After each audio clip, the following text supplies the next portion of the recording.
Well, it is May 8th, and it's about 7 p.m. here in the Heartland, and we are moving into that new moon cycle, the last 24 hours before the moon goes new.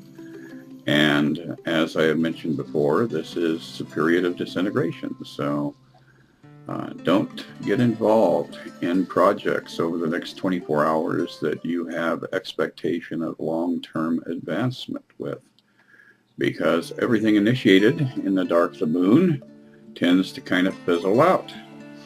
Interestingly, this is a new moon that has a solar eclipse in association with it. So I can remember back in my childhood, I was about 12, 13 years old, when my grandfather made mention of the fact that we were going to have a solar eclipse. And during the course of the day, I was out meandering along the Arkansas River, and I very clearly remember that as the eclipse began, there was a dimming of light, and a hush fell upon the forest.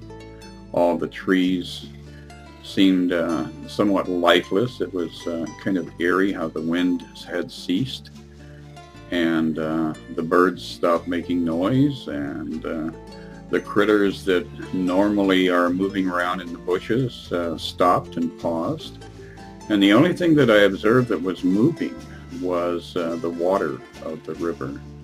And it was an awesome experience. And it puts everything into perspective when you stop and see this interaction between the heavenly bodies and recognize that the forces and the processes that are going on are really cosmic, really eternal, and very, very powerful within their own dynamic. So tomorrow's eclipse is going to actually be visible in Australia. So for those of us on this side of the planet and in the northern hemisphere, it's kind of a non sequitur.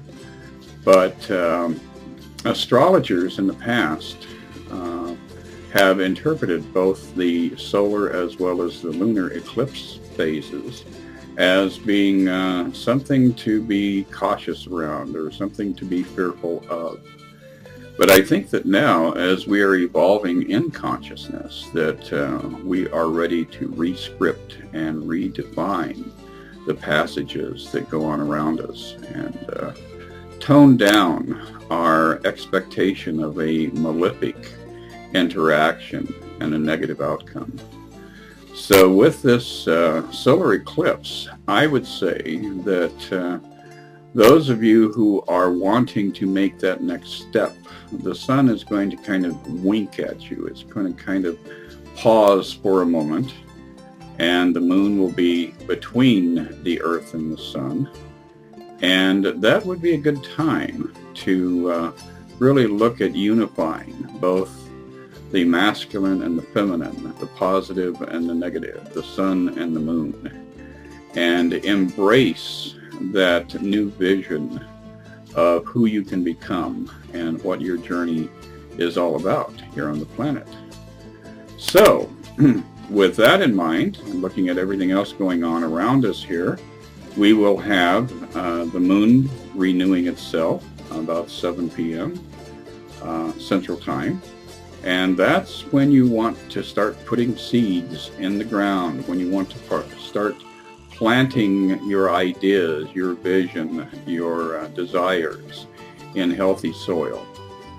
This will be an interesting new moon in that by sign it is in opposition to good old Saturn, our teacher, our lesson giver, in the opposite sign of Scorpio.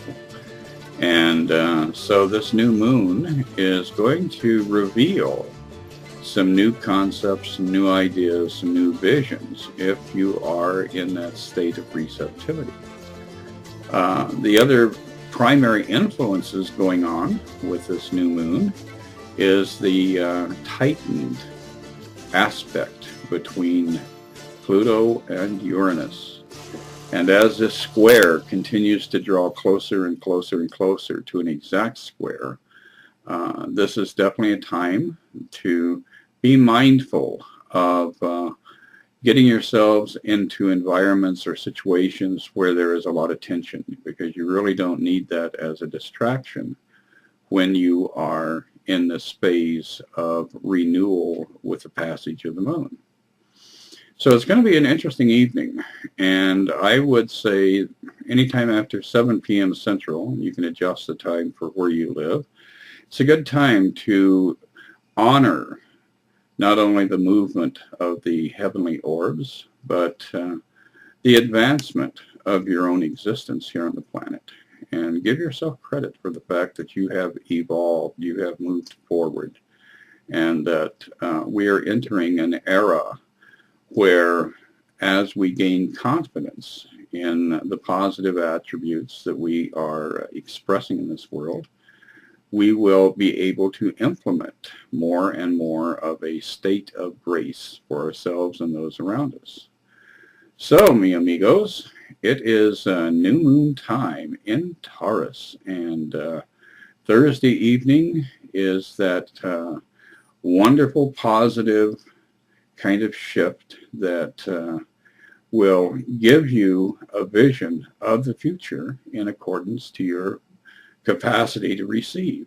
Get out there, move around, share the love, pass the love around, and I will be speaking with you soon.